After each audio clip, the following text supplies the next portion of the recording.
খুব রিসেন্টলি একটা গান খুব ভাইরাল হয়েছে। আমাদের বকুলতলায় বসেছে মেলা, দেখতে যাব আমি তুমি। সেই কথাটা দিয়েই এই ভিডিওটা শুরু করি।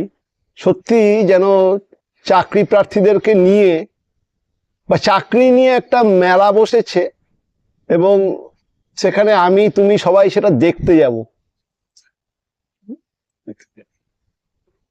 চাকরি প্রার্থীদেরকে ইনফরমেশন দেওয়াটা সত্যিই খুব টাফের, তার কারণ প্রত্যেক দিন প্রত্যেক মুহূর্তে নতুন নতুন ঘটনা ঘটে আর ডাইমেনশন চেঞ্জ হয়ে যায়, ইনফরমেশনের ডাইমেনশন চেঞ্জ হয়ে যায়। গতকাল এক ভিডিও তোমাদেরকে দিয়েছি, মাননীয় মুখ্যমন্ত্রী কি বলছেন। আজকের এক ভিডিওতে মাননীয় মুখ্যমন্ত্রী সেই বক্তব্যের পরে কি বলেছেন সেই ভিডিও দিয়েছি। পিএসসিতে কি হতে যাচ্ছে সেই ভিডিও দিয়েছি। আবার আজকের লেটেস্ট যে খবর, আমি খবর পরিবেশন করছি, ঠিক আছে, কিছু মনে করো না। লেটেস্ট খবরটাও দিই যে পিএসসি মিসলেনিয়াসের রেজাল্ট, তোমাদেরকে বলেছি যে পিএসসি মিসলেনিয়াসের রেজাল্ট সেপ্টেম্বরের মাঝামাঝি বেরোবে, সেরকমই এক্সপেকটেশন। এখন শোনা যাচ্ছে, মানে কিছুক্ষণ আগেই খবর অনুযায়ী পিএসসির মিসলেনিয়াসের রেজাল্ট সেপ্টেম্বরে শেষ করে বেরোবে বা বের করার চেষ্টা করা হচ্ছে। পিএসসি মিসলেনিয়াস 2023 রেজাল্ট সেপ্টেম্বরে শেষ করে বেরোবে, সেপ্টেম্বরের মাঝামাঝিও বেরোনোর সম্ভাবনা কমে আসছে। মানে বেরোতে পারে না এটা না, কয়েকটা পিএসসির বুকে কয়েকটা ঘটনা ইতিমধ্যে ঘটে গেছে। সম্ভবত পিএসসি চেয়ারম্যান তিনি আউট অফ স্টেশন সম্ভবত, কিন্তু তার থেকেও যেটা বড় কথা যে পিএসসি 7% রিজার্ভেশন মানে ওবিসি রিজার্ভেশন মেনটেন করে মিসলেনিয়াস 2023 রেজাল্ট প্রকাশ করতে যাচ্ছে। সেই মানে 7% রিজার্ভেশন, সেই বিষয়ে তারা যে সমস্ত ডিপার্টমেন্ট এই রিকুইজিশন চেয়ে পাঠিয়েছে, চাকরির নিয়োগের জন্য তো ডিপার্টমেন্ট রিকুইজিশন পাঠায়, তা সেই ডিপার্টমেন্টের কাছে ইনফরমেশন চাওয়া হয়েছে যে এক্স্যাক্টলি কিভাবে তারা এই ভ্যাকেন্সিগুলোকে রিকাস্ট করছে, এবং সেই ইনফরমেশন আসবে। তারপরে সেটা নিয়ে পিএসসি বসবে এবং তারপরে সেইভাবে রেজাল্ট প্রকাশ হবে। কাজেই তোমাদের দু একজন গত ভিডিওতেই আমাকে বলেছো আপনি ঠিক মতো আগে জানুন। সত্যি মানে তোমরা ঠিকই বলেছো। মানে আমি যেটা জেনেছি কালকে, আজকেই সম্পূর্ণ আবার নতুন কথা শুনছি, তাই আবার তোমাদেরকে বলছি যে সেপ্টেম্বরের মাঝামাঝি যেটা বেরোবার এক্সপেক্ট করছিলাম মিসলেনিয়াস, এবং সেপ্টেম্বরের লাস্ট উইক বা অক্টোবরের প্রথমের দিকেই ক্লার্কশিপ বেরিয়ে যাবে বলে এক্সপেক্ট করছিলাম, পিছিয়ে যাবে। 7% ওবিসি রিজার্ভেশন ধরে মিসলেনিয়াস 2023 রেজাল্ট পিএসসি প্রকাশ করবে এবং সেটা সেপ্টেম্বরেই করবে। মানে প্রাণপণে চেষ্টা করবে সেপ্টেম্বরে করার। যদি কিছু অসুবিধা হয় তাহলে সেটা অক্টোবরের ফার্স্ট উইক হতে পারে। সমস্ত ডিপার্টমেন্ট রিকুইজিশন চেয়ে পাঠিয়েছে, তাদের যদি আবার ভ্যাকেন্সি রিকাস্টের ইনফরমেশন চলে আসে, তাদের কাছে তথ্য চাওয়া হয়েছে, সেই তথ্য চলে আসার পরেই এক্স্যাক্টলি কিভাবে এই নিয়োগগুলো দেওয়া হবে সেই নিয়ে আলাপ আলোচনা হবে এবং তারপরেই ফাইনাল রেজাল্টকে প্রকাশ করা হবে।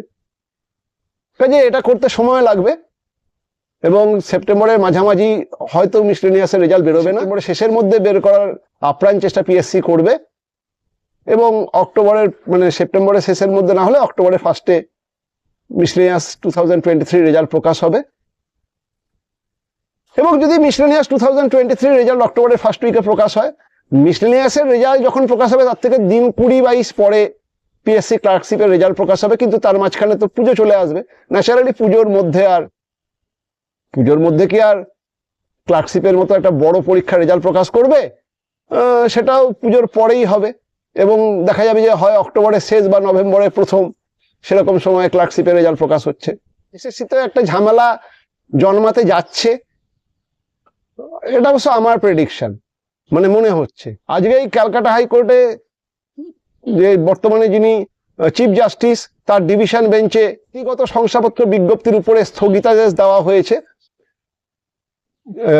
সরকার যে SC ST OBC এই সমস্ত জাতিগত শংসাপত্রকে ভেরিফিকেশন করছিল, কারণ সরকারের কথা অনুযায়ী বিগত সরকারের দুয়ারে সরকার সেই সময়কালীন প্রচুর ভুয়ো সার্টিফিকেট ইস্যু হয়েছে, সেগুলোকে রিভেরিফিকেশন করা হচ্ছে। কারণ বর্তমান সরকারের ঘোষিত নীতি হচ্ছে যে দুর্নীতি মুক্ত চাকরি দেওয়া হবে, এবং চাকরি ক্ষেত্রে দুর্নীতি মুক্ত করতে গেলে যদি এই সমস্ত সার্টিফিকেটের মাধ্যমে কোনো রকম ত্রুটি বিচ্যুতি থাকে বা দুর্নীতি হয়ে থাকে, সেটাকে লোকেট করা হবে। এবারে এই জন্য বর্তমান সরকার উঠে পড়ে এই সমস্ত জাতিভিত্তিক শংসাপত্রগুলোকে চেক করছিল। তা কোনো একজন কোনো এক পক্ষ সে বিষয়ে ক্যালকাটা হাইকোর্টে মামলা করেছে। আজকেই সেই চিফ জাস্টিসের ডিভিশন বেঞ্চ থেকে জাতিগত শংসাপত্র বিজ্ঞপ্তির উপরে স্থগিতাদেশ পড়ে গেছে, এবং এটা আবার কতদিন পরে ওঠে সেটা দেখার। এটার মাধ্যমে কি ঘটনা ঘটতে পারে, এটার মাধ্যমে সরকারের যেটা ঘোষিত নীতি যে দুর্নীতি মুক্ত নিয়োগ দেওয়া হবে, এবং সেই দুর্নীতির জড়েতে পৌঁছানোর জন্য একদম শিকড়ে পৌঁছানোর জন্য এইগুলোকে চেক করা হচ্ছে। তা এইখানেতে যদি এখন স্থগিতাদেশ পড়ে যায়, আবার সরকার যদি সেই গো ধরে বসে থাকে যে দুর্নীতিহীন নিয়োগ দেওয়া হবে, আমি সমস্ত জাতিভিত্তিক সার্টিফিকেট আগে ভেরিফিকেশনের পরেই এই সমস্ত নিয়োগ প্রক্রিয়া আবার শুরু করবো, এটার উপরেও একটা স্থগিতাদেশ পড়ে যাবে নিয়োগ প্রক্রিয়ার উপরে। কাজেই সরকারের নীতি, কোর্টের রায়, আমাদের চাহিদা কোনোটার সঙ্গে মেলে না। যদি সরকার একদম স্থির করে নেয় যে এই সমস্ত কিছু ভেরিফিকেশনের পরেই নিয়োগ প্রক্রিয়াটাকে আবার ইনিশিয়েট করা হবে, সেক্ষেত্রেই হবে মুশকিল।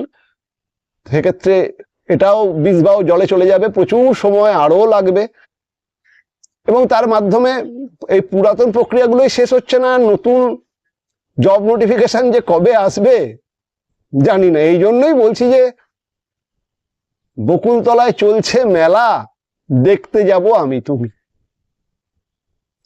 ওকে, এই তথ্য কটা শেয়ার করার ছিল। সবাই ভালো থেকো, সুস্থ থেকো, আর আনন্দ করো। দেখা হচ্ছে পরের ভিডিওতে।